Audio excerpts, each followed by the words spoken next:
在这件桃园机场有史以来上界大件的婚品的走私案，是时代力量的立委黄国昌压出来的。黄国昌过来开记者会，提出伊的疑问，讲买9000外条的婚，就要600多万，这大条的一条钱到底是怎出来的？伊呼吁检调一定要调查清楚。黄国昌嘛要求华航的董事长应该来落台，负责订买婚的这个吴宗宪。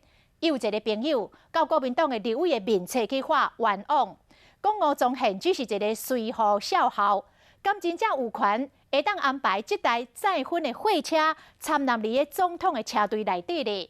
敢有影？所有的中家，这个中官拢唔知影这件代志。国安会里面有没有人参与？请李大为今天出来公开说明。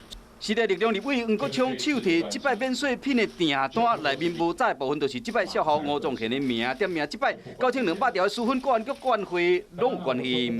蔡总统旁边特勤中心的，过去总统3次出访，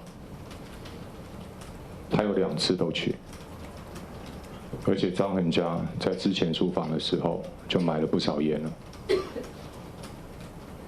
国安局不知道吗？ 验过要炸婚入关，正常程序是领了孙七科新妇，最后无上婚姻机，嘛无保管的清单。在这一次的事件当中，华航内部的人已经有人做了法律所不允许的行为，是刑事犯罪。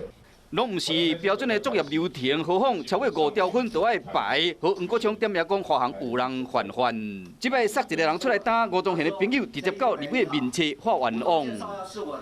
他认识蛮久，他觉得他不是这样子的人，不应该是都是他的事情啦。昨天也是你们丢出来有600条烟这样的一个查获的数量嘛，没有办法说明嘛？没有办法，抱歉，无可奉告。